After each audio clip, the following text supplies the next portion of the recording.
Hello everyone. Last time corona virus symptoms గురించి చెప్పాను. చాలామంది ఏసిమ్టమాటిక్ కూడా ఉండొచ్చు. సో ఈసారి మనం కరోనా వైరస్ ప్రెగ్నెంట్ ఉమెన్ మీద అలాగే ఫిటస్ మీద ఎటువంటి ఎఫెక్ట్స్ ఉంటాయో చూద్దాం. చాలామందికి డౌట్ ఉంటుంది, ఈ టైంలో కోవిడ్-19 పాండమిక్లో ప్రెగ్నెంట్ అవ్వచ్చా, మా మీద ఎట్లాంటి ఎఫెక్ట్ ఉంటుంది, బేబీకి ఎట్లాంటి ఎఫెక్ట్ ఉంటుంది.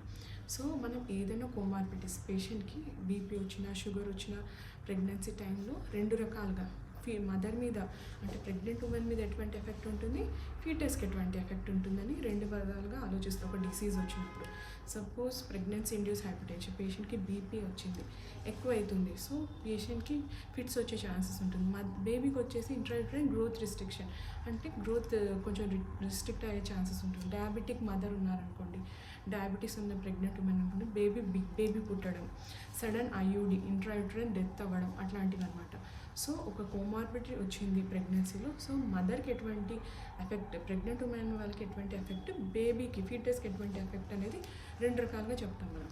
సో ఈ కరోనా వైరస్ కోవిడ్-19లో ఫీటస్ ఎట్లాంటి ఎఫెక్ట్ ఉంటుంది, మదర్కి ఎలాంటి ఎఫెక్ట్ ఉంటుందో చెప్తాను. ఫస్ట్ వచ్చేసి ప్రెగ్నెంట్ వాళ్ళకి మామూలుగానే ప్రెగ్నెన్సీ అనేది ఇమ్యూనో కాంప్రమైజ్ స్టేటస్లో ఉంటుంది, ఇమ్యూన్ సిస్టమ్ కొంచెం లో ఉంటుంది. సో మనం బూస్ట్ చేయడానికి ఇమ్యూన్ సప్లిమెంట్స్ ఎక్కువ తీసుకోవాల్సి వస్తుంది. ఎటువంటి స్టడీస్ లేవు మన దగ్గర మదర్కి కరోనా వైరస్ వల్ల లేకపోతే కరోనా వైరస్ పాండమిక్ వల్ల ఏదైనా ఎఫెక్ట్ ఉందనేసి ఎటువంటి స్టడీస్ లేవు. యాక్చువల్లీ ఇంతకుముందు కరోనా వైరస్లో మనకు వేరేవి కూడా వచ్చాయి, సార్స్ అనేసి. దాంట్లో అది ఆల్రెడీ చాలా పాతవి కాబట్టి దాని మీద స్టడీస్ ఉన్నాయి. లాస్ట్ 3 months ప్రెగ్నెన్సీని టోటల్ 9 months + 1 week తీసుకుంటాం. లాస్ట్ 3 monthsని అప్పుడు ఎఫెక్ట్ ఎక్కువ చూపించింది ఆ సార్స్ డిసీజ్ లాంటివి. మనకి ఇప్పుడు ఈ కోవిడ్-19 మనకి ఇండియాలో వచ్చేసి 6 months అవుతుంది కాబట్టి యాజ్ లాంగ్ టర్మ్ స్టడీ ఎక్కడ లేదు. సో 6 months స్టడీనే ఉంది. ఒక ప్రెగ్నెంట్ ఉమెన్ ఫస్ట్ డే నుంచి డెలివరీ వరకు అంటే అది లాంగ్ టర్మ్ స్టడీ లాగా ఉంటుంది. ఈ పేషెంట్కి, ఈ మదర్కి, ప్రెగ్నెంట్ ఉమెన్కి first 3 months, first trimester, next 3 months, second trimester, last 3 months అంటే థర్డ్ ట్రైమిస్టర్ మీద ఎలా ఎఫెక్ట్ ఉంది, డెలివరీ నార్మల్ అయిందా, ఆపరేషన్ అయిందా, ఏమైనా ఎఫెక్ట్ ఉందా, బ్రెస్ట్ ఫీడింగ్లో ఏమైనా వచ్చిందా, వెజనల్ డెలివరీ అయినా సెక్షన్ అయినా ఏమైనా ఎఫెక్ట్స్ అయిందా, ఇట్లా లాంగ్ టర్మ్ ఉంటేనే మనం దాని మీద ఎఫెక్ట్స్ అనేది క్లియర్గా చెప్పగలుగుతాం. యాసిడ్కి ఇప్పుడు వరకు ఉండే స్టడీస్కి అయితే మదర్ మీద ఎటువంటి అంటే ప్రెగ్నెంట్ ఉమెన్కి ఎటువంటి ఎఫెక్ట్స్ అయితే లేవు. ఇంకొకటి, ఈ కోవిడ్ సిచ్యువేషన్లో ప్రెగ్నెంట్ అయిన వాళ్ళు చాలా యాంగ్జైటీకి, డిప్రెషన్కి, కొంతమంది డిప్రెషన్ కూడా వెళ్తున్నారు. సో అట్లాంటి వాళ్ళు ఇంట్లో వాళ్ళు ఎక్కువ సపోర్ట్ చేయాలి మారల్గా, ప్లస్ ఇట్లాంటి సిచ్యువేషన్లో వాళ్ళకి ఎంకరేజ్మెంట్ అనేది ఎక్కువ ఉండాలి. అంటే ఎవరైతే ఎక్కువ వరీ అవుతారో, ప్రెగ్నెంట్ ఉమెన్లో కూడా కొంతమంది ఎక్కువ వరీ అయ్యే వాళ్ళకి కౌన్సిలింగ్ అనేది చాలా ఇంపార్టెంట్. సపోజ్ ఏ ప్రెగ్నెంట్ లేడీ, ఎవరైతే ప్రెగ్నెంట్ ఉమెన్ ఎక్కువ వరీ స్టేజ్లో యాంగ్జైటీ ఉంది, డిప్రెషన్ ఉంది, వాళ్ళు మీరు వెళ్ళే డాక్టర్ దగ్గరికి వెళ్ళినా వాళ్ళు మిమ్మల్ని కౌన్సిల్ చేస్తారు. కాదు ఇది ఇప్పటి వరకు అనేసి మీకు నీట్గా కౌన్సిల్ చేస్తారు. అప్పుడు మీకు కొంచెం అట్లీస్ట్ ఆ యాంగ్జైటీ, డిప్రెషన్ అన్న పోతుంది. సో నెక్స్ట్ థింగ్, బేబీకి ట్రాన్స్మిట్ అయ్యేది. సో ఎలా అంటే first of all breast feeding తీసుకున్నప్పుడు ఆ టెస్ట్ చేసినప్పుడు, మిల్క్ని టెస్ట్ చేసినప్పుడు కోవిడ్-19 అయితే ఎక్కడ పాజిటివ్ వచ్చినట్టు డిటెక్షన్ లేదు. నెక్స్ట్ థింగ్ వచ్చేసి వెజనల్ సెక్రిషన్స్, నార్మల్ డెలివరీ అయ్యే రూట్లో వెజనల్ సెక్రిషన్స్ ఉంటుంది కదా, అది టెస్ట్కి చేసినప్పుడు కూడా ఆ సెక్రిషన్స్లో కూడా ఎక్కడ కోవిడ్-19 పాజిటివ్ వచ్చిన కేసెస్ కూడా లేవు.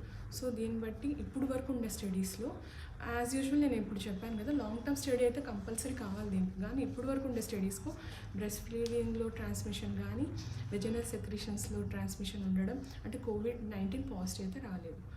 ఇవి మదర్కి ఎటువంటి, ప్రెగ్నెంట్ ఉమెన్ వాళ్ళకి.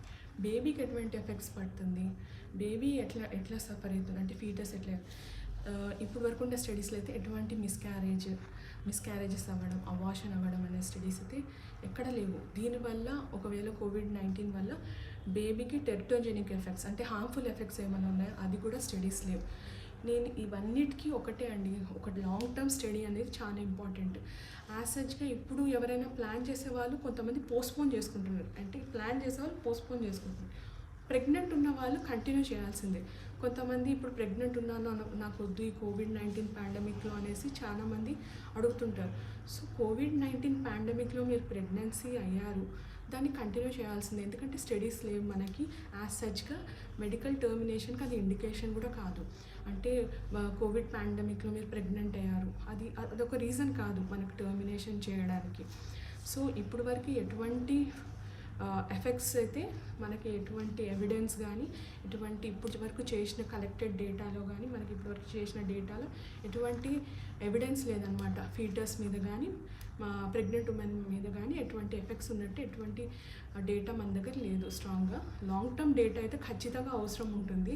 లాంగ్ టర్మ్ స్టడీ ఉంటేనే దీని గురించి ఇంకొంచెం డీటెయిల్గా చెప్పగలుగుతాం.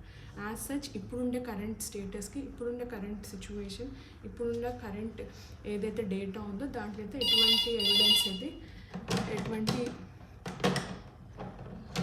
ఎటువంటి ఎవిడెన్స్ అయితే లేదండి. అది బ్రెస్ట్ మిల్క్ త్రూ వెళ్తుంది, వెజనల్ సెక్రెషన్స్ త్రూ వెళ్తుంది అనేసి. సో ఇవి నేను చెప్పాలనుకుంది. చాలామంది భయపడుతున్నారు ప్రెగ్నెంట్ మీద ఎటువంటి ఎఫెక్ట్స్ ఉంటుంది, లేదా బేబీ మీద ఎటువంటి ఎఫెక్ట్స్ ఉంటుంది అనేసి. ఇప్పుడు వరకు స్టడీస్ లేవు.